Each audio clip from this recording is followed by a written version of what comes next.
Hello dear students, क्या आपको भी कभी कभी एक सवाल मन में खटकता है?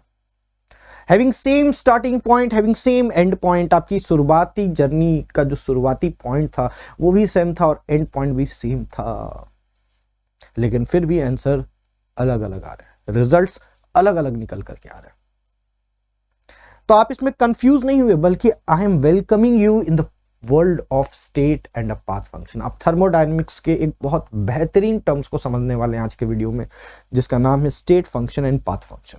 ये सिर्फ थर्मोडायनेमिक्स तक सीमित नहीं है। मैंने कई बार आपको बताया, chemistry is not only about the science of studying the matters, but it also make you a sense of your life, how to live a life. तो मैं इन दोनों पार्ट को बहुत ही अच्छा से आपको समझाना चाहता हूं, ताकि आप केमिस्ट्री तो सीखे ही सीखे, लेकिन साथ ही साथ आप कुछ लाइफ लेसन्स भी सीखते रहे हमारे वीडियो के साथ। तो आपने एक चीज देखा होगा कि हो सकता है किसी दो पर्सन का स्टेट फंक्शन सेम हो, मतलब फाइनल डेस्टिनेशन सेम हो, लेकिन कोई जरूरी नहीं है कि दोनों का जो पाथ है, दोनों का जो रास्ता है उस मंजिल तक पहुंचने के लिए वो सेम हो सकता है किसी के लाइफ में स्ट्रगल ज्यादा हो, किसी के लाइफ में स्ट्रगल कम हो, लेकिन स्टेट फंक्शन हर किसी के लिए सेम होने वाला है। अगर किसी व्यक्ति को ए से बी तक पहुंचना है तो उसका इनिशियल पॉइंट 0 होने वाला है उस स्टडी के दौरान। जैसे आप मान लीजिए आईआईटी क्रैक करना चाहते हैं या आप नीट के एग्जाम में बैठे हुए, तो आपका मकसद तो सेम ही है, या जो भी 14 लाख या 24 लाख स्टूडेंट्स बैठते हैं उन सभी का मकसद तो एक ही है कि हमें इस एग्जाम को क्रैक करना है। मतलब फाइनल डेस्टिनेशन सेम है, मतलब आपका स्टेट फंक्शन तो सेम है, लेकिन हर एक स्टूडेंट का सेम पाथ हो, सेम स्ट्रगल हो, कोई जरूरी है क्या सेम हो सकता है कोई बच्चा आराम से किसी बड़े कोचिंग में बैठ करके आराम से पढ़ रहा होगा, एसी के रूम में बैठ करके पढ़ रहा होगा, लेकिन वहीं कोई बच्चा ऐसा भी हो सकता है डियर, जिसकी घर की स्थिति सही नहीं होगी, वो सुबह से लेकर शाम तक काम कर रहा होगा और शाम को किसी प्रकार से समय निकाल करके अपने पढ़ाई को डेडिकेट कर रहा होगा। ऐसे कई लाइफ जर्नीज आप आईएएस के एग्जाम क्रैक करने वाले स्टूडेंट्स के बारे में भी सुने होंगे। तो लोगों को इंटरेस्ट किस में है? स्टेट फंक्शन में। क्या फाइनली आपका स्टेट है? क्या आप किस अवस्था को बिलोंग कर रहे हैं? फाइनली इसमें इंटरेस्ट है। लोगों को इससे कोई मतलब नहीं है कि आपका स्ट्रगल कैसा रहा। मैं कह सकता हूं हाँ, मतलब होगा लोगों को, लेकिन तब होगा जब आप सक्सेसफुल होंगे, जब आप अपने मंजिल को, जब आप अपने डेस्टिनेशन को पालेंगे। तो डियर स्टूडेंट्स, आप मेहनत करते रहिए, ये बिना सोचे समझे कि रिजल्ट क्या होगा, रिजल्ट बेहतरीन होगा, ये विश्वास मानिए, अपने मेहनत पर विश्वास करिए और मेहनत करना ना छोड़ें। मैं आपको यकीन दिला सकता हूं कि अंत में जो स्टेट है वो आप उसको जरूर प्राप्त करेंगे, आप खूब सक्सेसफुल बनेंगे, और जब आप सक्सेसफुल बनेंगे तब लोगों को आपके पाथ में इंटरेस्ट होगा, उससे पहले नहीं। उससे पहले कोई नहीं देखने आ रहा है कि आपने कितनी मेहनत किया या आप कितने मेहनत कर रहे हो। तो इस वीडियो को अंत तक देखिएगा, आपको थर्मोडायनेमिक्स का भी स्टेट और पाथ फंक्शन ठीक इसी प्रकार से समझ में आने वाला, बहुत इंटरेस्टिंग होने वाला है, एकदम मजेदार तरीके का वीडियो आपके लिए है। और एक एक धागे को खोल के रख देंगे, एक एक धागे मतलब एक एक कॉन्सेप्ट को आपके सामने में तार तार कर दिया जाएगा, ताकि आपका जो कॉन्सेप्ट लेवल हो वो बेसिक से लेकर एडवांस तक हो। क्लियर है? हाँ, अगर आपको वीडियो स्लो लगता है थोड़ा सा वीडियो को पेस बढ़ा सकते हैं, आपको यूट्यूब ये फैसिलिटी देता है। प्रीवियस क्लास में हम लोगों ने पढ़ा था कि जो वेरिएबल होते हैं या प्रॉपर्टीज होते हैं उसको हम लोगों ने दो तरीका से क्लासिफाई किया था। एक था इंटेंसिव प्रॉपर्टी, दूसरा था एक्सटेंसिव प्रॉपर्टी, और हम लोगों ने काफी अच्छे तरीके से इन दोनों प्रॉपर्टीज को समझा था। इस पे कुछ सवाल भी लगाए थे जो जेईई वगैरह में या नीट वगैरह में पूछे हुए। ठीक उसी प्रकार से आज भी हम लोग उन्हीं वेरिएबल्स, उन्हीं प्रॉपर्टीज को दो और तरीका से क्लासिफाई करेंगे, और वो दो और तरीका से ये जो वेरिएबल्स है या ये जो फंक्शंस है या जो प्रॉपर्टीज है, ये तीनों शब्द एक ही है, ये पर्यायवाची है आप कह सकते हो थर्मोडायनेमिक्स में, जिसके द्वारा हम किसी सिस्टम के स्टेट को डिफाइन करते हैं। उसकी अवस्था क्या है, उस सिस्टम की अवस्था को डिफाइन करने वाला प्रॉपर्टीज को अगेन हम लोग यहां दो प्रकार से क्लासिफाई करने वाले हैं।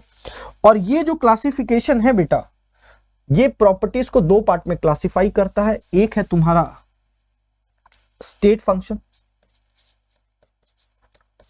और दूसरा होता है बेटा, दूसरा होता है पाथ फंक्शन।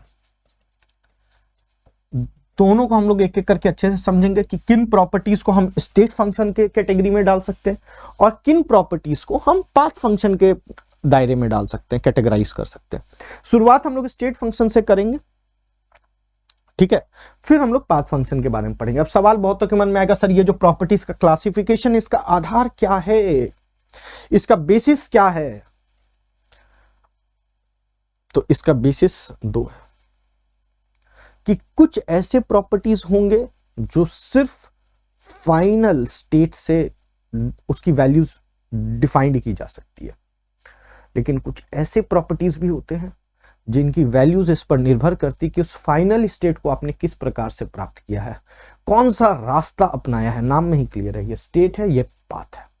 आइए एक एक करके समझते कि स्टेट फंक्शन होता क्या, थ्योरेटिकली भी समझेंगे, और ऐसे कौन कौन से एसेंशियल मैथमेटिकल कंडीशंस है जो कि एक स्टेट फंक्शन को फॉलो करना अनिवार्य है। क्लियर है? तो आइए बात करते हैं, शुरुआत करते हैं हमारे टॉपिक को, और वो टॉपिक है स्टेट फंक्शन क्या होता है।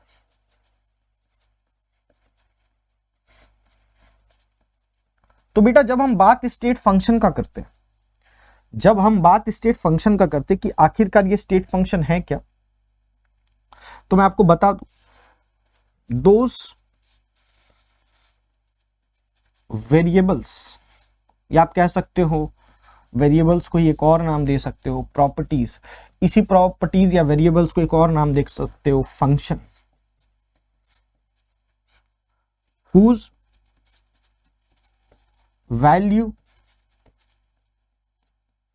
depends upon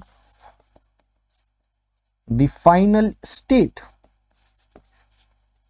only on final state. अब यहां दिक्कत क्या थी, बहुत जन ये कंफ्यूजन में रहते हैं कि सर वो प्रॉपर्टीज, वो वेरिएबल जो इनिशियल और फाइनल दोनों पे डिपेंड करता, क्या हम उसे स्टेट फंक्शन कहते हैं? तो सवाल का जवाब होगा नहीं। हम उस प्रॉपर्टी या उस वेरिएबल को स्टेट फंक्शन कह सकते हैं बेटा जो सिर्फ क्या चीज पर डिपेंड करता है, फाइनल स्टेट पर डिपेंड करता है, कि फाइनली उस सिस्टम का स्टेट क्या है, उस पर उसकी वैल्यू निर्भर करती है। वैसे प्रॉपर्टीज को हम स्टेट फंक्शन कहते हैं, दोनों पे नहीं। फॉर एग्जाम्पल लेट सपोज हम लोग का डेस्टिनेशन है, जैसे आपका कोई दोस्त बैंगलोर में रह रहा है, कोई मुंबई में रह रहा है, कोई वाराणसी में रह रहा है, कोई कोटा में रह रहा है, कोई पटना में रह रहा है, कोई चेन्नई में रह रहा है। अब आप सभी दोस्त लोग कहीं घूमने के लिए जा रहे हैं और सबने एक डेस्टिनेशन बनाया है कि सभी को स्विट्जरलैंड घूमने के लिए जाना है। तो फाइनली सभी के सभी कहां पहुंचेंगे? स्विट्जरलैंड में। तो आप कह सकते हो कि आप सभी का जो पोजीशन है अकॉर्डिंग टू जियोग्राफी, आप लॉन्गिट्यूड और लैटिट्यूड के भाषा में आपके पोजीशन को डिफाइन करेंगे। तो जब आप लॉन्गिट्यूड और लैटिट्यूड का भाषा में आप डिफाइन करते हैं, फाइनली जब आप स्विट्जरलैंड पहुंच जाते हैं तो आप सभी का लॉन्गिट्यूड और लैटिट्यूड की वैल्यू सेम आने वाली है। किसी को कोई मतलब नहीं कि आप कहां से आ रहे हैं। जब आप स्विट्जरलैंड पहुंचे, आप सभी का पोजीशन लॉन्गिट्यूड और लैटिट्यूड के टर्म्स में समझाया गया, तो सभी की वैल्यू सेम आई। तो ये क्या चीज पर निर्भर किया कि हमने फाइनल डेस्टिनेशन सेम रखा था, दैट इज स्विट्जरलैंड, तो सभी की वैल्यूज सेम आ गई। वो कौन सी वैल्यू थी? वो लॉन्गिट्यूड की वैल्यू थी, वो लॉन्गिट्यूड और लैटिट्यूड की वैल्यू थी जो सभी की सेम आ रही थी, दैट इज 23 डिग्री नॉर्थ और ईस्ट और वेस्ट, जो ज्योग्राफी का तरीका होता है उस तरीका से डिफाइन किया गया। आपका लॉन्गिट्यूड और लैटिट्यूड का वैल्यू सेम आ गया। तो ये लॉन्गिट्यूड और लैटिट्यूड क्या हो गया? एक प्रकार का स्टेट फंक्शन हो गया। क्लियर? क्या इस वैल्यू को, स्विट्जरलैंड के पोजीशन के वैल्यू को, लॉन्गिट्यूड और लैटिट्यूड की वैल्यू को, इससे मतलब था कि आप चेन्नई से आ रहे हैं? नहीं। इससे मतलब था आप मुंबई से आ रहे हैं? नहीं। इससे मतलब था कि आप वाराणसी से आ रहे हैं? नहीं। इससे मतलब नहीं था कि आप कोटा से आ रहे हैं। कहां से आ रहे हैं? कोई मतलब नहीं था। मतलब किस चीज से था हमें? कि स्विट्जरलैंड का वो जो कॉमन जगह जहां पहुंचना है उसका लॉन्गिट्यूड और लैटिट्यूड क्या है। आप सभी जब वहां पर पहुंचते तो आप सभी का लॉन्गिट्यूड और लैटिट्यूड उसी पोजीशन के जैसा हो जाता है। मतलब ये लॉन्गिट्यूड और लैटिट्यूड क्या है? एक स्टेट फंक्शन है। तो माय डियर स्टूडेंट्स, ये बात को आप ध्यान रखिएगा कि स्टेट फंक्शन उन वेरिएबल या उन प्रॉपर्टीज या उन फंक्शंस को बोलते हैं जिसका डिपेंडेंसी, जिसकी वैल्यू की डिपेंडेंसी किस पर होती है बेटा? उसकी वैल्यू की डिपेंडेंसी फाइनल स्टेट पर होती है। इनिशियल और फाइनल दोनों नहीं। तो यस माय डियर स्टूडेंट्स, आप जो भी यहाँ पर आप देखते हो, जैसे वो प्रेशर है, चाहे वो वॉल्यूम है, चाहे वो टेम्परेचर है, या थर्मोडायनेमिक्स में आप जो भी नए टर्म्स सुने होंगे या सुनने वाले हैं अभी हम लोग आगे चैप्टर्स में, जैसे हम बात करें इंटरनल एनर्जी है, जैसे हम बात करें इंथैल्पी है, जैसे हम बात करें इंट्रोपी है, जैसे हम बात करें गिब्स फ्री एनर्जी है। हाँ, ये टर्म्स क्या होते हैं ये आगे के लेक्चर्स में हम लोग एक एक करके पढ़ने वाले हैं, लेकिन पहले इस बात को समझ जाइए, ये सारे के सारे टर्म्स क्या हैं? स्टेट फंक्शन है। These are the examples of state function. इनको कोई मतलब नहीं है। जैसे आज का टेम्परेचर क्या, इससे हमें कोई मतलब नहीं कल का टेम्परेचर क्या था, परसों का टेम्परेचर क्या था। मुझे तो आज के टेम्परेचर में इंटरेस्ट है कि मुझे उस टेम्परेचर के अकॉर्डिंग कपड़ा पहनना पड़ेगा। अगर ठंड ज्यादा है तो मुझे वैसा ही कपड़ा पहनना पड़ेगा। ये नहीं कि कल टेम्परेचर अगर 30 डिग्री था और अगर आज जहां पर हम लोग खड़े वहां टेम्परेचर 2 डिग्री है। जैसे अभी हमने एक एग्जांपल लिया था स्विट्जरलैंड का, स्विट्जरलैंड में टेम्परेचर कम होगा ऑब्वियसली। हो सकता है कि मुंबई में, चेन्नई में, कोटा में, वाराणसी में, ये विभिन्न जगहों पर टेम्परेचर ज्यादा हो। गर्मी के समय का मैं बात कर रहा हूं, लेकिन जब आप स्विट्जरलैंड पहुंचेंगे तो आपका पहनावा उस टेम्परेचर के अकॉर्डिंग होने वाला है। तो क्या टेम्परेचर को इससे मतलब था? क्या आपको मतलब था कि कल जब मैं मुंबई से निकला तो यार वहां तो टेम्परेचर कुछ और था, मैं तो उसी हिसाब से कपड़ा लिया? नहीं, आप तो स्विट्जरलैंड के टेम्परेचर के अकॉर्डिंग अपने आप का एडजस्टमेंट लेकर के चलने वाले हैं। तो टेम्परेचर क्या हुआ? स्टेट फंक्शन हुआ। क्यों? क्योंकि वो किस पे डिपेंड कर रहा? फाइनल स्टेट में। यहां बहुत स्टूडेंट कंफ्यूज होते हैं। बहुत बार बहुत स्टूडेंट्स के मुंह से मैंने ये गलत डेफिनेशन भी सुना है कि those function, those variable, those property which depends upon initial and final state. No dear,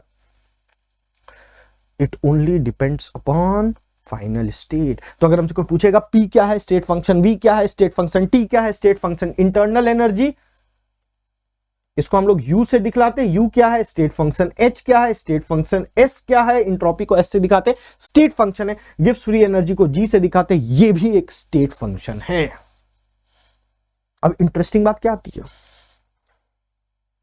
interesting बात क्या है? 2-3 पॉइंट है। In this complete theory, we are not interested in calculating the value of T.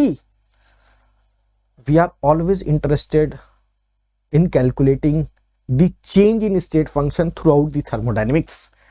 इस पूरे thermodynamics के दौरान हमें इससे कोई मतलब नहीं है कि मुझे इनका एब्सोल्यूट वैल्यू पता है कि नहीं। हाँ, हो सकता है P का एब्सोल्यूट वैल्यू हम चाह रहे हो, V का चाह रहे हो, T का चाह रहे हो, लेकिन थर्मोडायनेमिक्स के जितने टर्म्स है, चाहे वो U है, चाहे वो S है, चाहे वो H है, चाहे वो G है, ये सारे थर्मोडायनेमिक्स के टर्म्स के हम एब्सोल्यूट वैल्यू को कैलकुलेट करने में कहीं पर भी इंटरेस्ट शो नहीं करते हैं। अब बोलेंगे सर क्यों नहीं करते हैं? क्योंकि इनका एब्सोल्यूट वैल्यू, पहला बात कैलकुलेट करना डिफिकल्ट है, और दूसरा इनका एब्सोल्यूट वैल्यू किसी भी तरीके से हमें किसी भी प्रोसेस या किसी भी चेंज के होने या ना होने को अफेक्ट नहीं करता। अगर किसी भी चेंज का होना या ना होना मतलब उसकी फिजिबिलिटी को प्रेडिक्ट करना है बेटा, तो हमें जो वैल्यूज चाहिए होती है वो इनके चेंज की चाहिए होती है। क्लियर है? इनके चेंज की चाहिए होती है। तो अगर हमसे कोई पूछा, फॉर एग्जांपल लेट सपोज कोई हमसे पूछा ये T क्या है, तो मैं बोलूंगा T is a state function. T मेरा क्या है बेटा? एक स्टेट फंक्शन है। फिर अगर हमसे कोई पूछा डेल्टा T क्या है, अब दिक्कत क्या है कि हम लोग पूरा कैलकुलेशन जो करते हैं वो चेंज के ऊपर करते हैं। जैसे डेल्टा U पे करते हैं, डेल्टा H का करते हैं, डेल्टा S का करते हैं, डेल्टा G का करते हैं थ्रू आउट द थर्मोडायनेमिक्स। और हमको इसके चेंज से ही किसी के फिजिबिलिटी के बारे में प्रेडिक्शन होता है। थर्मोडायनेमिक्स का मेन मोटो क्या है? आपको किसी भी चेंज का होने या ना होने के बारे में प्रेडिक्शन करना। यस और नो? तो यहां पर चेंज कैलकुलेट करते करते करते करते करते करते नोइंगली और अननोइंगली आपके दिमाग में एक बात फिट हो जाती है कि स्टेट फंक्शन मतलब डेल्टा U। स्टेट फंक्शन का मतलब डेल्टा U नहीं है बेटा, स्टेट फंक्शन का मतलब U है। स्टेट फंक्शन का मतलब डेल्टा T नहीं है, स्टेट फंक्शन का मतलब T है। तो बोलेंगे सर इस दोनों में कोई डिफरेंस है? यस डिफरेंस है डियर, डिफरेंस है। T is a state function, but delta T को आप स्टेट फंक्शन नहीं बोलेंगे। डेल्टा T को क्या बोलेंगे? Change in state function. Delta T को आप क्या बोलोगे? Change in state function. G को क्या बोलोगे? State function. डेल्टा जी को क्या बोलोगे? Change in state function. बोलेंगे सर इन दोनों में क्या डिफरेंसेस है? तो अगेन मैं वही बात बोलूंगा, स्टेट फंक्शन को सिर्फ क्या चीज से मतलब है? फाइनल स्टेट से। स्टेट फंक्शन की वैल्यू की डिपेंडेंसी क्या है? फाइनल स्टेट है, ये स्टेट फंक्शन की डिपेंडेंसी है। लेकिन चेंज इन स्टेट फंक्शन निकालोगे तो डेल्टा टी को क्या लिखोगे? T final minus T initial. मतलब यहां पर इसकी डिपेंडेंसी क्या है? इसकी डिपेंडेंसी फाइनल स्टेट पर भी है एंड इनिशियल स्टेट पर भी है बेटा। इन दोनों पर इसकी डिपेंडेंसी है। फाइनल स्टेट पर भी इसकी डिपेंडेंसी है और इनिशियल स्टेट पर भी इसकी डिपेंडेंसी। किसकी? Change in state function. Change in state function की डिपेंडेंसी इन दोनों पर है, final state as well as initial state. लेकिन टी क्या है? एक स्टेट फंक्शन है। इसकी डिपेंडेंसी किस पर है? इसकी डिपेंडेंसी सिर्फ फाइनल स्टेट पर है। इसकी डिपेंडेंसी सिर्फ फाइनल स्टेट पर है। तो ये दोनों बातें तो अलग अलग है। तो अगर आपसे कोई पूछेगा स्टेट फंक्शन और चेंज इन स्टेट फंक्शन ये दोनों टर्म सेम है क्या? बोलना नहीं। हाँ, ऑल्दो वो बात अलग है, मैं फिर से ये लाइन बोल रहा हूं, ऑल्दो वो बात अलग है कि we are interested in knowing the value of change in state function. दो कारण है, पहला इजी टू कैलकुलेट, दूसरा हमें जरूरत ही इसकी है। हमें जरूरत ही इसकी है। क्लियर है क्या? ये बातें क्लियर है आपको? ठीक है। तो अगर आपसे कोई पूछेगा यू क्या है? इंटरनल एनर्जी है। फिर आपसे कोई पूछेगा ये तो ठीक है इंटरनल एनर्जी, ये स्टेट फंक्शन है कि चेंज इन स्टेट फंक्शन है? आप बोलोगे ये स्टेट फंक्शन है। बट अगर आपसे कोई पूछेगा ये डेल्टा यू क्या है, तो मैं बोलूंगा ये चेंज इन इंटरनल एनर्जी है बेटा। ये चेंज इन इंटरनल एनर्जी है। और ये चेंज इन इंटरनल एनर्जी क्या है? क्या ये स्टेट फंक्शन है? मैं बोलूंगा नहीं, ये चेंज इन स्टेट फंक्शन है। ये चेंज इन स्टेट फंक्शन है। इन दोनों में डिफरेंस समझ में आ रहा है क्या? पहले ये पॉइंट अपने दिमाग में क्लियर कर लो। तो what is state function? I hope आपको समझ में आ गया होगा। What is change in state function? ये भी समझ में आ गया होगा। तो अगर आपको किसी पॉइंट ए से किसी पॉइंट बी पे जाना है, ये इसका पाथ 1 है, ये इसका पाथ 2 है, तो मैं आपको बता दूं, लेट सपोज मैं आपको बोला इंटरनल एनर्जी कैलकुलेट करने, तो जो डेल्टा यू का वैल्यू आएगा यहां पर, इस पाथ से जाओगे तो ही डेल्टा यू का वैल्यू सेम ही आएगा, सेम ही आएगा। यही खासियत है स्टेट फंक्शन का। इसीलिए हम चेंज इन स्टेट फंक्शन का कैलकुलेशन करते हैं। अब सवाल है सर हम स्टेट फंक्शन का कैलकुलेशन करने में क्यों नहीं इंटरेस्ट हो करते? क्योंकि स्टेट फंक्शन या तो ए पॉइंट पर ही निर्भर करेगा या तो बी के ऊपर ही निर्भर करेगा, और जब भी आप प्रोसेस कोई कराओगे, चेंज कराओगे, तो वो हमेशा इनिशियल से फाइनल की ओर जाएगा। यस और नो? और जब वो इनिशियल से फाइनल की ओर जाएगा तो मुझे एक ऐसा टर्म चाहिए होता जो इनिशियल और फाइनल दोनों पे डिपेंड कर रहा हो, और ये फायदा हमको कहां पर मिलता है? चेंज इन स्टेट फंक्शन पर। तो बोलेंगे फिर स्टेट फंक्शन ही क्यों डिफाइन किए? अगर आप स्टेट फंक्शन नहीं डिफाइन करते तो उसका किसी एक पॉइंट से रिलेशन नहीं बैठता, और जब एक से नहीं बैठता तो मैं किसी दो पे कैसे निकाल सकता हूं? इसीलिए हमें चेंज इन स्टेट फंक्शन निकालना पड़ता है। और ये मजेदार सा प्रॉपर्टी भी है कि किसी स्टेट फंक्शन का अगर आप चेंज निकालोगे किसी दो पॉइंट पे, चाहे आप किसी भी रास्ते से जाओ, अगर उसका चेंज का वैल्यू सेम आ रहा है, इट मीन्स क्या है? इसका मतलब है कि वो जो फंक्शन है, वो जो प्रॉपर्टी है, वो स्टेट फंक्शन है, वो स्टेट फंक्शन है। यस, क्लियर है क्या? तो ये इनिशियल और फाइनल दोनों पे डिपेंड करेगा, मैं फिर से बोल रहा हूं, और ये सिर्फ फाइनल पे डिपेंड करेगा। This is all about state function. अब हम बात करेंगे पाथ फंक्शन के ऊपर में, फिर हम लोग एक बार और रिलेट करेंगे चीजों को, है ना? टेंशन की कोई बात नहीं है। तो दूसरा पॉइंट हमारा होने वाला है पाथ फंक्शन। तो सवाल आता सर ये पाथ फंक्शन क्या है? तो मैं बोलूंगा those properties,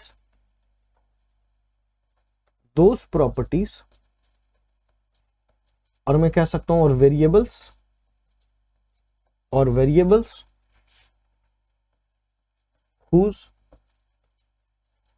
values depends upon the path chosen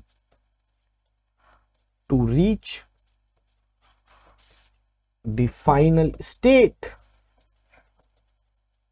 final state तक पहुंचने के लिए जिस पाथ को हमने चूज किया है उस पर जब उसकी वैल्यूज डिपेंड करती है, हम वैसे प्रॉपर्टीज या वैसे वेरिएबल्स या वैसे फंक्शन को पाथ फंक्शन कहते हैं। हाँ, इसका एग्जाम्पल क्या क्या हो सकता है अकॉर्डिंग टू थर्मोडायनेमिक्स? तो इसका एग्जाम्पल वर्क हो सकता है, इसका एग्जाम्पल हीट हो सकता है, इसका एग्जाम्पल मोलर हीट कैपेसिटी भी हो सकता है, इसका एग्जाम्पल मोलर हीट कैपेसिटी भी हो सकता है। लेकिन इसमें एक पॉइंट याद रखिएगा, except CP and CV, CP और सीवी को छोड़ करके। Because why? आप बोलोगे because these two are constant. तो आपसे पूछेगा ये सीपी और सीवी क्या है, स्टेट फंक्शन है कि पाथ फंक्शन है? बोलना मुझे नहीं पता, या आप बोल सकते हो इन दोनों में से कुछ भी नहीं है। ये टर्म स्टेट फंक्शन और पाथ फंक्शन इसके लिए अप्लाइड ही नहीं है, क्योंकि ये कांस्टेंट है, ये वेरिएबल है ही नहीं, इसकी वैल्यू चेंज ही नहीं होती है। तो अगर आपसे कोई बोलेगा कि ये स्टेट फंक्शन है या पाथ फंक्शन है, दोनों में से कुछ नहीं। किसी भी प्रॉपर्टी को स्टेट या पाथ फंक्शन के टर्म्स में डिफाइन करना है बेटा, तो वो कांस्टेंट नहीं होना चाहिए, तभी आप इन दोनों के टर्म्स में डिफाइन कर सकते हैं।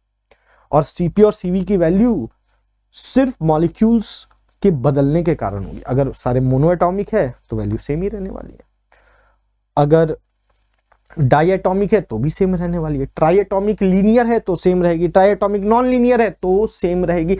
आपस में भले डिफरेंट हो सकती है, मोनो की डाई से अलग है, डाई की ट्राई एटॉमिक लीनियर से अलग है, ट्राई एटॉमिक लीनियर का ट्राई एटॉमिक नॉन लीनियर से अलग है, लेकिन अगर आपने मॉलिक्यूल्स को सेम रखा है through out the process, through out the change, तो इनकी वैल्यूज में कोई चेंजेस नहीं आने वाला है। That means they are constants.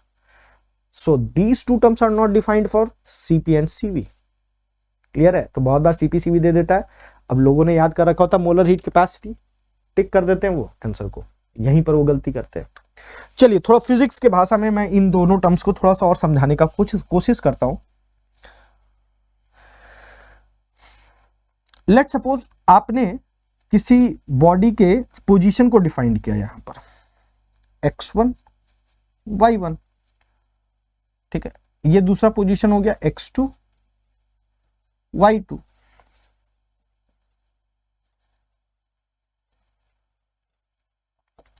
ठीक, ये पोजीशन A है और ये पोजीशन B है। आपने A से B जाने के लिए एक रास्ता ये चुना, डायरेक्ट आप A से B चलेगा, और एक रास्ता ये चुना, लेकिन दोनों रास्ते का शुरुआती और अंतिम पॉइंट क्या है? सेम है। तो आपने ये दो टर्म्स फिजिक्स में कहीं पर सुना होगा, एक टर्म सुना होगा आपने फिजिक्स में, the one term was distance and another term was displacement, सुना होगा। और ये जो पोजीशन है,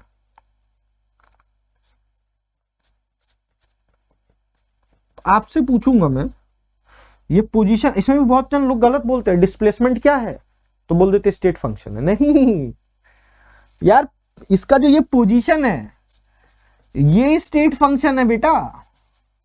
बहुतों को मैंने एक्सप्लेन करते हुए सुना है कि वो डिस्प्लेसमेंट को ही स्टेट फंक्शन बोल देते, नहीं, पोजीशन आपका स्टेट फंक्शन है। क्यों? क्योंकि जैसे ही आप इसका फाइनल डेस्टिनेशन क्या था, का स्टार्टिंग में ये पॉइंट था, अब जब वो बी पे पहुंचे तो उनको बी से मतलब है कि बी का पोजीशन क्या, we are interested in knowing the position at B.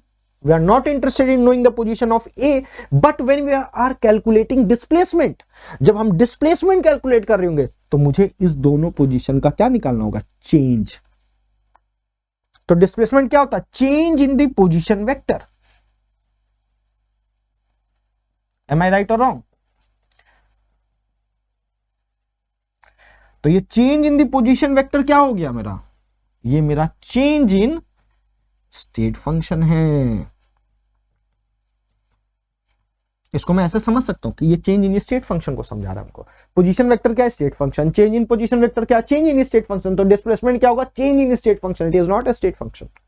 Similarly अगर मैं डिस्टेंस की बात करूं तो यस, वो पाथ पर निर्भर करेगा। आप ए से बी अगर इस रास्ते से जा रहे हैं, ये पाथ 1 है, ये पाथ 2 है, तो अगर आप इस पाथ से जा रहे हैं, पाथ 1 से जा रहे हैं, तो आपकी वैल्यू कुछ और आएगी। पाथ 2 से जा रहे हैं तो वैल्यू कुछ और आएगी। रास्ता बदला, वैल्यू चेंज हो गया, लेकिन इसकी वैल्यू चेंज नहीं होगी। क्यों? क्योंकि आपका इनिशियल और फाइनल पोजीशन क्या है, सेम है। तो जो डिस्प्लेसमेंट होगा, जो चेंज इन पोजीशन वेक्टर होगा, वो सेम आएगा। तो जब भी किसी का चेंज अगर सेम आता है, जब आप एक पॉइंट से दूसरे पॉइंट फिक्स्ड, एक इनिशियल पॉइंट से फिक्स्ड दूसरे फाइनल पॉइंट पर जाते हो और चेंज सेम आता है, तो जिसका चेंज सेम आ रहा है वो मेरा स्टेट फंक्शन हो जाएगा। तो यहां चेंज किसका सेम आ रहा है, पोजीशन वेक्टर का सेम आ रहा है, तो पोजीशन वेक्टर मेरा क्या हो जाएगा, स्टेट फंक्शन हो जाएगा।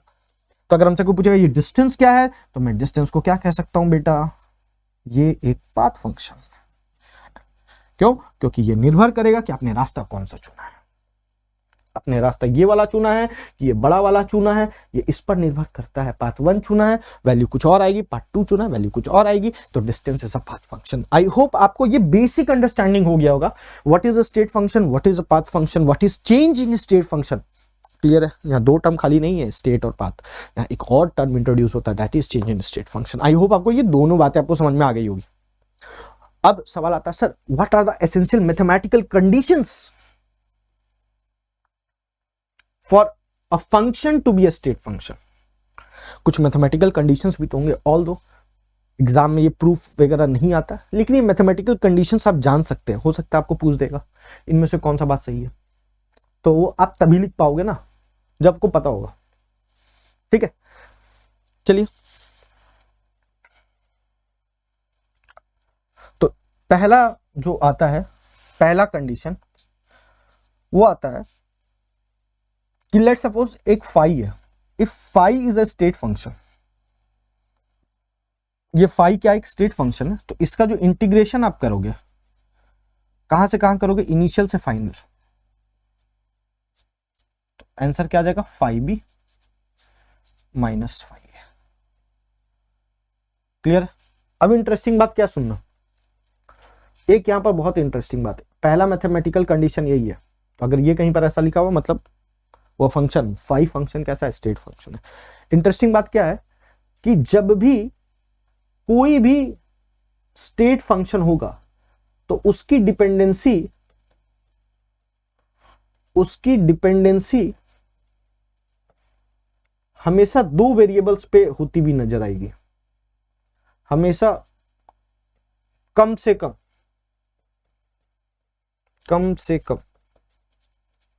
दो वेरिएबल्स पे उसकी डिपेंडेंसी नजर आएगी। मतलब कोई एक वेरिएबल जो स्टेट फंक्शन है, वो किसी और दो वेरिएबल्स पर उसकी डिपेंडेंसी नजर आएगी।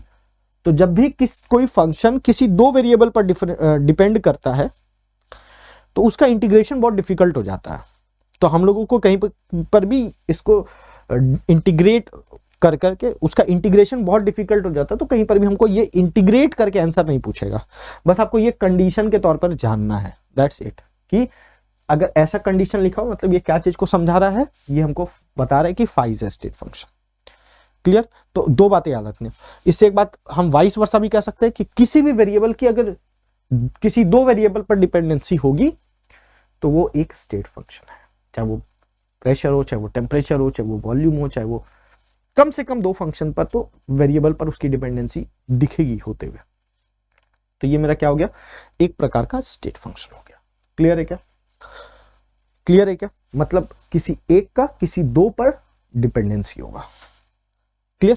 इसको हम लोग अभी आगे चल करके एक और कंडीशन लिखेंगे। दूसरा जो फंक्शन, दूसरा कंडीशन, ये कंडीशन नंबर 1 है, और दूसरा कंडीशन नंबर 2 क्या कहता है बेटा, वो कहता है कि ओवर अ साइक्लिक पाथ, या आप कह सकते हो ओवर अ साइक्लिक प्रोसेस, मतलब जब भी आप किसी फाई को साइक्लिक, ये फाई नहीं है, ये इंटीग्रेशन है ना, ये इंटीग्रेशन है, ये फाई है, तो ये सर्कल बताता है कि you are integrating over a close loop, you are integrating this phi over a close interval.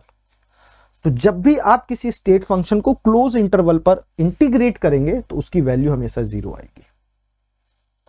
कारण क्या है इसकी 0 आने का कारण क्या है? Because initial and final position become same. Final position word use नहीं कर सकते, फाइनल स्टेट बिकम्स सेम। इसी कारण इसका क्लोज्ड इंटरवल पर इस फंक्शन का इंटीग्रेशन आपका 0 आता है। ये दूसरा मैथमेटिकल कंडीशन हो गया।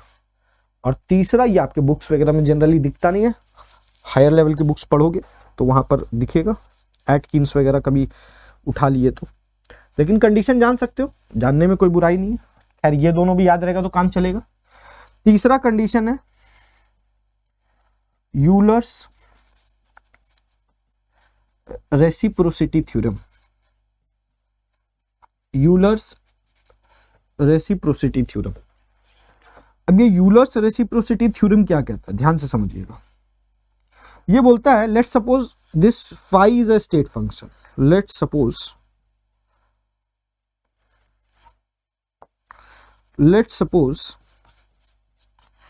This phi is a state function. बोला अगर ये फाई एक स्टेट फंक्शन है तो इस फाई की डिपेंडेंसी किसी दो वेरिएबल पर होगी, हाँ या ना, कम से कम 2 पे तो होगी। तो मैं क्या लिखूंगा, then its dependency will be, its minimum dependency लिख देता हूं, its minimum dependency will be on 2 variables. इसकी डिपेंडेंसी किसी 2 वेरिएबल्स पर होगी। देखना हड़बड़ाना मत, आपको चीजें समझ में आएगी, डेफिनेटली चीजें समझ में आएगी, है ना। जिस प्रकार से स्टेट और पाथ आपको थ्योरेटिकल समझ में आए वो मैथमेटिकली भी समझ में आएगा। ध्यान से समझने की बात क्या समझ लो, पहला ये आप याद तो रख सकते हो ना, कोई दिक्कत नहीं, इसका रीजन भी मैंने बता दिया। इससे आपको क्या समझ में आ रहा, समझना के लिए इंपॉर्टेंट है, ये इंपॉर्टेंट है, ठीक है, कि अगर कोई स्टेट फंक्शन है तो किसी ना किसी 2 वेरिएबल पर डिपेंड करेगा, कम से कम ये मान के चलो, ठीक है। तभी आपको ये इस तरीके से थर्मोडायनेमिक्स पढ़ोगे तभी आपको थर्मोडायनेमिक्स समझ में आएगी, नहीं तो आप रट रहे हो बस, और क्वेश्चन बन रहा है तो तुक्के में बन रहा है। क्योंकि without knowing these all aspects आपको समझ में आएगा, जब आगे आप लेक्चर्स अटेंड करोगे तो आपको समझ में आएगा कि जो फॉर्मूलाज आपने रटे हैं ना वो किसी पर्टिकुलर कंडीशन में लगते हैं, और वो कंडीशन ही आपको नहीं पता। थर्मोडायनेमिक्स को पढ़ना कैसे है ना, ये फील करना बहुत इंपॉर्टेंट हो जाता है। तो उसकी फीलिंग कुछ इसी प्रकार से आएगी। तो बोलता है let's suppose phi is a state function, then its minimum dependency will be on 2 variables. इस यहां तक कोई दिक्कत की बात है क्या? लिखना है हाँ या ना, कमेंट में भी लिखना है यार, थोड़ा सा ना इंटरेक्टिंग बनाओ। आप जब कमेंट लिखोगे ना मुझे समझ में आएगा यार कि आपको समझ में आ रहा है कि नहीं आ रहा, ठीक है। और बताना यार कैसा लगा वीडियो, मजा आया कि नहीं आया। तो ये बात तो क्लियर है, ठीक है। तो जैसे अगर मैं कहीं पर लिखता हूं कि y is a function of x, इसका क्या मतलब है कि y की वैल्यू की डिपेंडेंसी किस पे, x पर, एकदम बेसिक तरीके से समझा रहा हूं। For example y is equal to x plus 2, मतलब आप x की वैल्यू चेंज करते जाइए y की वैल्यू चेंज हो जाएगी। ऐसा हम लोग क्लास 10 तक भी पढ़े, कोई दिक्कत की बात नहीं है। लेकिन यहां पर क्या बोला, यहां y जो फंक्शन था उसकी डिपेंडेंसी किसी एक ही वेरिएबल पे थी, और वो एक वेरिएबल कौन सा था, x। अब अगर मैं यहां पर बात करूं फाई के बारे में, तो phi is a state function, तो इसकी डिपेंडेंसी किसी एक वेरिएबल पर नहीं हो सकती, कम से कम 2। तो लेट सपोज मैंने माना कि it's dependency is on x and y, ये 2 अलग अलग प्रॉपर्टीज है। इस प्रॉपर्टी की वैल्यू इस 2 प्रॉपर्टीज की वैल्यू पर डिपेंड कर रही है, तभी हम कह सकते हैं कि phi is a state function. क्या ये बात क्लियर है? क्लियर है ना। तो अब हम क्या लिखेंगे बेटा, हम क्या लिख सकते हैं यहां पर, यूलर्स रेसिप्रोसिटी क्या कहता है, जब भी कोई एक फंक्शन 2 वेरिएबल के ऊपर डिपेंडेंसी रखता है तो उसको डिफरेंशिएट करने का जो तरीका होता है उसको कहते हैं पार्शियल डिफरेंशिएशन। उसको क्या कहते हैं, पार्शियल डिफरेंशिएशन। लेट्स सपोज अगर कोई z है और मैं इक्वेशन लिख दूं x² into Y plus 2x plus 3y। और अगर मुझे इस z को डिफरेंशिएट करना है तो मुझे एक बार x के रिस्पेक्ट में डिफरेंशिएट करना पड़ेगा, और जब हम x के रिस्पेक्ट में कर रहे होंगे तो y को क्या रखेंगे, कांस्टेंट। क्लियर है? और जब y के रिस्पेक्ट में कर रहे होंगे तो x को रखेंगे कांस्टेंट। क्लियर है? तो अगर मैंने लिखा तो इसको बस लिखने का तरीका क्या होता है, बहुत जैसे आप dz अपॉन dx लिखोगे, इसका मतलब तो समझ में आता होगा ना कि मैं z को डिफरेंशिएट कर रहा हूं विद रिस्पेक्ट टू x, लेकिन हम यहां पर किसी को कांस्टेंट नहीं रखते थे। कारण क्या है, चलो मैं थोड़ा सा और बेसिक से समझाता हूं। लेट सपोज एक फंक्शन है y is equals to x square plus 2। देखो थोड़ा सा संयम रख करके समझोगे तो बहुत अच्छा समझ में आने वाला है, ठीक है ना। ऑल्दो अगर ये पार्ट को नहीं भी समझते हो तो भी चलेगा, जो नीट के बच्चे हैं वो इस बात को नहीं भी समझे, खाली कंडीशन 2 ठो याद रख ले तो उनका काम हो जाएगा। तीसरा वाला मैं जेईई एडवांस के लिए बता रहा हूँ कि ये पॉइंट्स आने चाहिए यार, फील आएगा। अब नीट वाले बच्चे भी इसको समझ सकते हैं, बेसिक डिफरेंशिएशन तो आता ही है ना। मैं एकदम बेसिक बात बता रहा हूँ। जैसे आपको करना dy बाई डी एक्स निकालना, तो आप क्या करते थे, dy अपॉन डी एक्स कर दिए, क्या करोगे 2 को आगे ले आओगे और x का क्या हो जाएगा, x to the power 2 minus 1, तो ये आ जाएगा x, तो आंसर आ गया 2x। और कांस्टेंट का डिफरेंशिएशन क्या हो जाता था, 0। क्लियर? या बहुत आसानी से डिफरेंशिएट कर दिए इस फंक्शन को। इस फंक्शन को आप डिफरेंशिएट x के टर्म्स में किए, क्यों, क्योंकि y का डिपेंडेंसी सिर्फ x पर है, बहुत आसानी से कर लिया। लेकिन जब कभी किसी फंक्शन का किसी 2 वेरिएबल पर डिपेंडेंसी होगा तो उसको डिफरेंशिएट कैसे करते हैं, एक को कांस्टेंट मानेंगे, एक के रिस्पेक्ट में डिफरेंशिएट करेंगे, फिर दूसरे को कांस्टेंट मानेंगे, फिर उसके रिस्पेक्ट में डिफरेंशिएट करेंगे। क्लियर? यही तरीका होता है, किसी एक के टर्म्स में आप डिफरेंशिएट नहीं कर सकते। तो आप क्या लिखोगे, आप dz बाई dx को ही ये लोग क्या करते हैं, ऐसा लिखते हैं, डरना मत इसको देख के, dz अपॉन dx, इसको देख के डरना मत। ये पार्शियल डिफरेंशिएशन है, डेल्टा है, यही d है, एक तरीका से समझ सकते हो। तो नहीं समझ में आ रहा उसको इस तरीके से समझो, हम dy बाई dx कर रहे हैं तो उसी तरीके से यहाँ dz अपॉन dx कर रहे हैं, मतलब मैं z को x के रिस्पेक्ट में डिफरेंशिएट करने वाला हूं। फिर मैं वही बात बोलूंगा, जब आप x के रिस्पेक्ट में डिफरेंशिएट करेंगे z को, तो आपको y को क्या रखना पड़ेगा बेटा, कांस्टेंट। क्लियर? ठीक, y को कांस्टेंट रखना पड़ेगा। फिर जो आएगा उसको आपको एक बार क्या करना पड़ेगा, y के रिस्पेक्ट में डिफरेंशिएट करना पड़ेगा। और जब आप y के रिस्पेक्ट में डिफरेंशिएट कर रहे होंगे तो आप किसको कांस्टेंट रखेंगे, x को। अब इसको 1 बाई 1 अप्लाई करते हैं, इसको अब 1 बाई 1 अप्लाई करते हैं।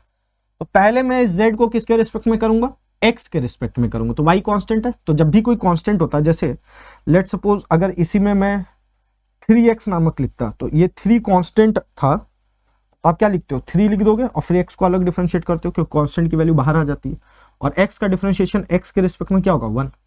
तो यहां पर भी क्या है, आप जब y को कांस्टेंट रखें तो y मेरा क्या होगा, पहले आप क्या करोगे, dz अपॉन dx करोगे, पुटिंग y कांस्टेंट, तो y बाहर आ जाएगा और x स्क्वायर का डिफरेंशिएशन कितना हो जाएगा, 2x। क्लियर है क्या? प्लस यहां कोई y नहीं है तो ये मेरा क्या हो जाएगा, 2, और यहां पर भी मैं लिख देता हूं x। ठीक है, थोड़ा समझ में आएगा। तो ये हो जाएगा 2 प्लस इसको डिफरेंशिएट करूंगा तो क्या आ जाएगा, 3y मेरा बाहर आ जाएगा कांस्टेंट। तो ये मैंने डिफरेंशिएट कर लिया विद z को x के रिस्पेक्ट में बाय पुटिंग y कांस्टेंट। अब अपन क्या करेंगे, जो मेरा फंक्शन आया dz upon dx putting y constant, अब इसको हम डिफरेंशिएट करेंगे with respect to y putting x constant. अब x को जब कांस्टेंट रखेंगे तो क्या हो जाएगा, अब ये 2x बाहर आ जाएगा, y का वैल्यू क्या आएगा, 1, तो रहने दो ऐसा ही, ये कांस्टेंट है, इसका डिफरेंशिएशन क्या हो जाएगा, 0, और इसका डिफरेंशिएशन क्या आ जाएगा, 3। मतलब फाइनली क्या आंसर आ गया, 2x प्लस 3। इस तरीका से हम किसी एक फंक्शन को जिसकी डिपेंडेंसी किसी 2 वेरिएबल पर होती है ऐसे डिफरेंशिएट करते हैं। बोलोगे सर ये जानना क्यों जरूरी है, क्या स्टेट फंक्शन में काम आएगा? मैं बोलता हूं आपको कहीं प्रूव करने नहीं आएगा, बस आपको ये डिफरेंशिएट करने आना चाहिए। पार्शियल डिफरेंशिएशन इसको कहते हैं। कैसे डिफरेंशिएट करते हैं, पार्शियल डिफरेंशिएशन कहां लगाते हैं, जब कभी भी किसी एक वेरिएबल की डिपेंडेंसी किसी 2 वेरिएबल पर डिपेंड कर रही हो। और भी इसका डेप्थ में पढ़ाई होता है पार्शियल डिफरेंशिएशन का, वो आप मैथमेटिक्स में आगे चल के पढ़ेंगे, ठीक है। लेकिन कैसे डिफरेंशिएट करते हैं वो आपको बेसिक बातें आनी चाहिए। एटॉमिक स्ट्रक्चर जब हम लोग पढ़ेंगे ना तो थोड़ा बहुत वहां पर भी समझ में आएगा। बहुत जन को श्रोडिंगर नहीं समझ में आता, वहां ऐसा लिखा हुआ रहता है, इसका मतलब क्या है, आई होप आपको समझ में आ गया होगा। अब अगर मैं यहां पर बात करूं तो मैं इसको यूलर्स रेसिप्रोसिटी थ्योरम क्या कहता है कि फाई को पहले तुम डिफरेंशिएट करो एक्स के रिस्पेक्ट में पुटिंग वाई कांस्टेंट, फिर वाई के रिस्पेक्ट में डिफरेंशिएट करो पुटिंग एक्स कांस्टेंट। एक बार ऐसे करो और एक बार क्या करो, फाई को शुरुआती में डिफरेंशिएट करो वाई के रिस्पेक्ट में। यहां किससे शुरुआत में डिफरेंशिएट किए थे, एक्स के रिस्पेक्ट में। अब क्या बोला, फाई को वाई के रिस्पेक्ट में डिफरेंशिएट करो पुटिंग एक्स कांस्टेंट, फिर जो आएगा उसको x के रिस्पेक्ट में डिफरेंशिएट करो पुटिंग y कांस्टेंट। और जब ये दोनों आपका सेम हो जाएगा, जब आपका LHS is equals to RHS आ जाएगा, तो समझ लेना कि वो जो फंक्शन है वो तुम्हारा स्टेट फंक्शन है। इसको मैं अभी थर्मोडायनेमिक्स में भी लगा के दिखाऊंगा एक जगह पे, काफी मजा आने वाला, आपको काफी मजा आने वाला है, तो निश्चिंत रहिए, बड़ा मजा आएगा। ठीक है, तो लेट सपोज बोलेंगे सर कैसे इसको लगा सकते हैं हम लोग, आओ थोड़ा सा लगा करके बताएं। जैसे हम लोग एक इक्वेशन जानते हैं PV is equals to nRT, सभी को पता आइडियल गैस इक्वेशन है। यस सर, मैं यहां मोल्स और R को कांस्टेंट मान रहा हूं, मैं मान रहा हूं कि किसी प्रकार का कोई रिएक्शन नहीं हो रहा, तो मोल्स और R कांस्टेंट है। तो मेरा यहां पर मैं क्या वैल्यू लिख सकता हूं, P बराबर nRT अपॉन V। और हम सभी को पता है कि P एक स्टेट फंक्शन है। चलो ये तो रटा हुआ है ना, मैं प्रूव भी कर रहा हूं इसको मैथमेटिकली कि क्यों ये एक स्टेट फंक्शन है according to Euler's reciprocity theorem. ठीक है, अगर ये एक स्टेट फंक्शन है बेटा, अगर ये एक स्टेट फंक्शन, तो मैंने क्या कहा, मैंने ये कहा कि आप एक बार इसको, तो यहां से क्या बता, P is a function of कौन से दो वेरिएबल्स है, एक है आपका T और दूसरा है V। यही दो स्टेट फंक्शन है जिस पर P की वैल्यू डिपेंड कर रही है, यस और नो। तो एक बार मैं क्या करूंगा, पहले LHS करूंगा। LHS मतलब लेफ्ट हैंड साइड, शुरुआत मैं P को डिफरेंशिएट करूंगा T के रिस्पेक्ट में पुटिंग V कांस्टेंट। ठीक है, और फिर जो आएगा उसको मैं क्या करूंगा, V के रिस्पेक्ट में डिफरेंशिएट करूंगा पुटिंग T कांस्टेंट। क्लियर है? तो जब मैं P को T के रिस्पेक्ट में डिफरेंशिएट करूंगा तो मेरा NR अपॉन V क्या हो जाएगा, dP अपॉन dt क्या आएगा, पहले ये समझो, पुटिंग V कांस्टेंट। तो dP अपॉन dt, P की जगह पे क्या लिख दोगे, nRT अपॉन V, जिसमें nRV क्या हो जाएगा, बाहर आ जाएगा। nR तो कांस्टेंट था ही, और जो नीचे लिखा हुआ है इसका मतलब V कांस्टेंट है, उसको भी बाहर निकाल लो। तो आपके पास क्या आ गया, dt अपॉन dt, आंसर आ जाएगा nR अपॉन V। देखो इस d को घबराओ मत, ये डिफरेंशिएशन ही है, इसको d की तरह भी तुम समझ सकते हो, कोई दिक्कत नहीं है। जैसे डिफरेंशिएट करते हो dx अपॉन dx क्या होगा, यही आएगा। अब जो ये आया है इसको मुझे यहां पर पुट करना है। जब मैं इसको यहां पर पुट करूंगा तो मेरा क्या आएगा, d अपॉन dv। क्या बचा है आपका, इसके जगह पे आप क्या लिख सकते हो, nR अपॉन v। ये मेरा फंक्शन है। अब यहां पर मैं किसको कांस्टेंट मानूंगा, t को। तो जब मैं t को कांस्टेंट मान रहा हूं तो हमको दिख रहा है कि इसमें t है ही नहीं, तो कोई दिक्कत नहीं है, जबरदस्ती और मानने की जरूरत ही नहीं, भाई t नहीं है, t तो हट गया। अब आपको v को डिफरेंशिएट करना, तो तुम मुझे ये बताओ dx अपॉन dx, 1/x का डिफरेंशिएशन क्या होता है, तो आप क्या करते हो, dx अपॉन dx, x का पावर -1 लिख लेते हो। और इसका बेसिक फॉर्मूला क्या होता है, ये बाहर आ जाता है, -1 बाहर आ जाएगा, जो पावर होता है वो आगे आ जाता है, इंटू x का पावर जो है -1 आप अलग करते हो, यही बेसिक फॉर्मूला होता है ना। अरे dx to the power n upon dx का क्या होता है, nx to the power n -1, yes और नो। तो बस मैंने भी यहां पर भी यही किया। Is it clear? तो यहां पर भी वही करूंगा, क्या आ जाएगा, nr तो बाहर आ जाएगा, कांस्टेंट है, डिफरेंशिएशन किसका होगा, dv का पावर v -1 का पुटिंग t कांस्टेंट, क्या आ जाएगा रिजल्ट, nr, ये -1 बाहर आ गया तो माइनस का साइन लगा दो, -1 बाहर आ गया तो माइनस का साइन लगा दो, और v का पावर क्या हो जाएगा, -1, मतलब nr, v का पावर -2, मतलब -nr अपॉन v²। ये आ गया क्या, ये मेरा LHS आ गया। अब मुझे RHS निकालना है, तो RHS कैसे निकालेंगे बेटा, RHS कैसे निकालेंगे जल्दी बताना। अब हम लोग लिखेंगे dP अब शुरुआत में यहां टी से डिफरेंशिएट किए थे तो अब किससे करेंगे, वी से। किसको पुट करेंगे कांस्टेंट, टी को। फिर जो आएगा उसको डिफरेंशिएट क्या चीज से करेंगे, अब वी से कर लिए तो अब क्या चीज से करेंगे, टी से। अब हम लोग किसको कांस्टेंट मानेंगे, वी को। क्लियर, यही मेथड होने वाला है। अगेन मैं पहले क्या निकालूंगा, dp upon dv, putting t constant. तो d अपॉन dv यहां पर मैं क्या लिख सकता हूं, nRT अपॉन v। अब यहाँ t कांस्टेंट है तो nRT पूरा का पूरा बाहर आ जाएगा, पूरा का पूरा बाहर आ जाएगा। nRT d अपॉन dv, और ये v ऊपर जाएगा तो क्या हो जाएगा, v माइनस 1। बोलो कोई दिक्कत है क्या बेटा, नहीं। ये अब इसका डिफरेंशिएशन क्या होता है, अभी हम लोगों ने देखा dv का पावर माइनस 1 का डिफरेंशिएशन क्या था, माइनस v का पावर माइनस 2। तो मैं क्या लिख सकता हूँ, minus nRT upon we square. Direct लिख सकता हूँ क्या, अभी देखा ना यार, माइनस 1 बाहर आ गया, v का पावर माइनस 1 माइनस 1, तो डायरेक्ट लिख दिया मैं। तो ये मेरा क्या निकल के आ गया, dp upon dv at constant temperature. अब हमको यहां पर इसको पुट करना है, जब पुट करेंगे तो क्या निकल करके आएगा, d अपॉन dt। अब पुट क्या करेंगे, minus nRT upon we square, putting v constant. अब v तो कांस्टेंट हो गया, nr तो कांस्टेंट था ही, तो बाहर क्या आ जाएगा, minus nr upon we square, constant आ गया। यहां पर क्या आ गया, dt अपॉन dt, और इसका डिफरेंशिएशन क्या होगा, 1। तो आंसर क्या आएगा, minus nr upon we square. कोई दिक्कत है तो देखो तुम ध्यान से, यही मेरा क्या है, RHS, और ये मेरा क्या है, LHS।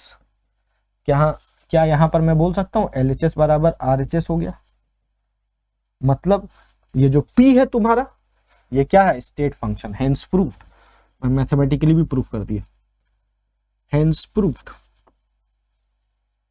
Hence proved.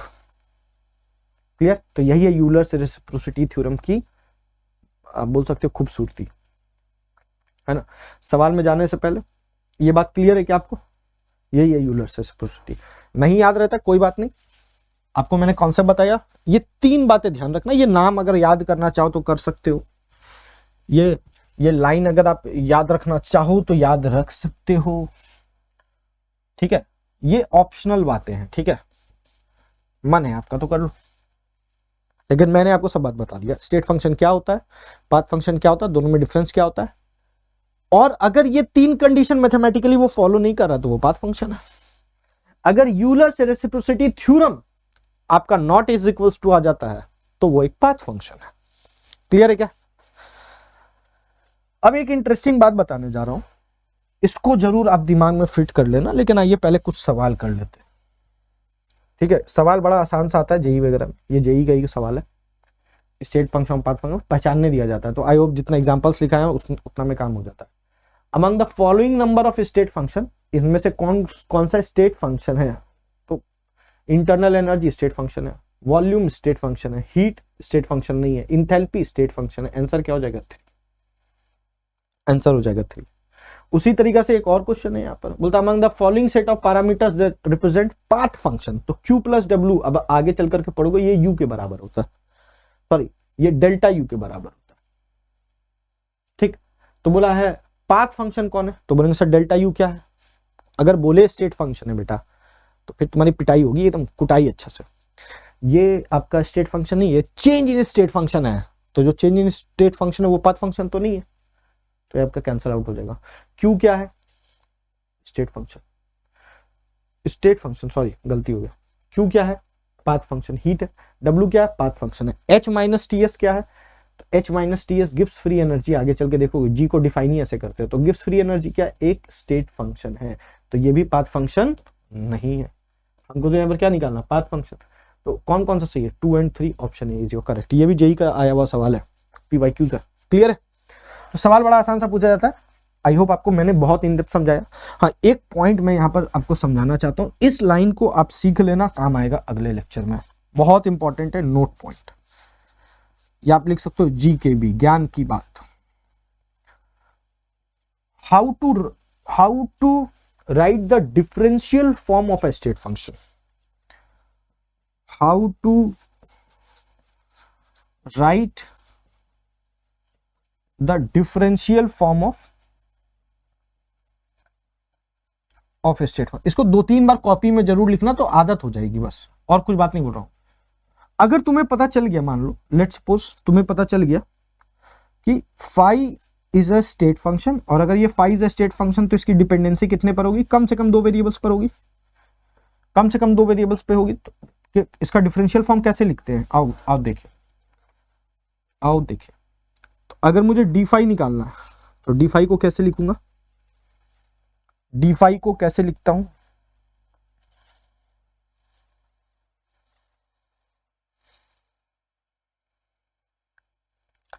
इसका तरीका क्या है कि हम लोग एक बार लिखेंगे डी फाई, इसको पार्शियल डिफरेंशिएशन के फॉर्म में भी लिख सकते हैं। एक बार हम x के रिस्पेक्ट में डिफरेंशिएट करते हैं, याद है ना यूलर्स, बस उसी को प्लस फॉर्म में लिखना। और जब x के कम टर्म्स में करें तो y मेरा क्या हो जाएगा? कांस्टेंट। और y अगर कांस्टेंट है तो यहां पर क्या लिखोगे? dx। ये डेल्टा नहीं है, dx है। बोलेंगे सर यहाँ dx लिखे, यहाँ डेल्टा लिखे। डेल्टा इसलिए लिखे क्योंकि मैं यहाँ मान के चल रहा हूं कि y मेरा क्या है? कांस्टेंट। क्लियर? प्लस एक बार मैं इसी को क्या करूंगा? y के रिस्पेक्ट में डिफरेंशिएट करूंगा, और जब y के रिस्पेक्ट में डिफरेंशिएट करूंगा तो मेरा x क्या हो जाएगा? कांस्टेंट। और जब x कांस्टेंट है तो मैं यहाँ पर क्या लिखूंगा? dy। मतलब जो नीचे है उसी का यहाँ डिफरेंशियल फॉर्म लिखेंगे। This is a basic method of writing a differential equation of a state function. और ये मैंने जो भी बताया फॉर हमेशा 1 मोल के लिए बताया। अभी मैंने बताया जो ये है फॉर 1 मोल। अगर ये n मोल के लिए होगा तो n से मल्टीप्लाई कर लेना, यहाँ n यहाँ भी n आ जाएगा, कोई दिक्कत की बात नहीं है। चलो एक एग्जांपल, जैसे p अभी हम लोगों ने देखा था, p is a function of v and t। इसको मैं कैसे लिख सकता हूं? तो इसका मैं लिख सकता हूं dp बराबर delta p upon delta v। अगर मैंने v से डिफरेंशिएट किया तो t क्या हो जाएगा? कांस्टेंट। और इसको मैं क्या लिख सकता हूं? dv plus delta p upon dt। यहां पर मैं वॉल्यूम को क्या रख दूंगा? कांस्टेंट। और ये किससे मल्टीप्लाई हो जाएगा? dt से।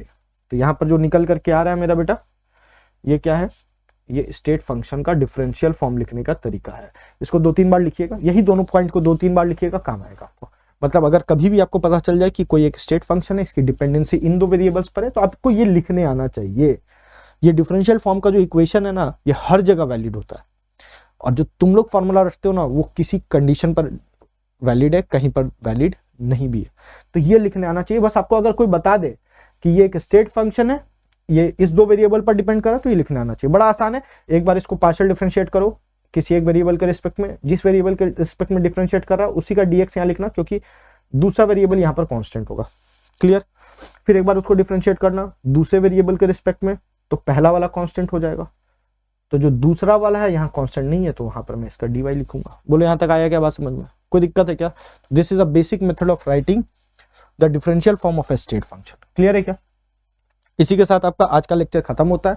आई होप आपको state function, path function, differential form of state function कैसे लिखते हैं, यूलर्स रेसिप्रोसिटी थ्योरम, ये सारी चीज आपको अच्छे से बेहतरीन तरीके से समझ में आई होगी। अगर आई है बेटा लाइक कर देना, मजा आया होगा वीडियो में तो शेयर कर देना, सब्सक्राइब करना मत भूलना बेटा, ताकि जब भी हम वीडियो डालें तो आप तक पहुंचे और आपको चीजें समझ में आ सके। मिलते हैं आपसे नेक्स्ट वीडियो में, तब तक के लिए स्वस्थ रहे, मस्त रहे और जबरदस्त रहे।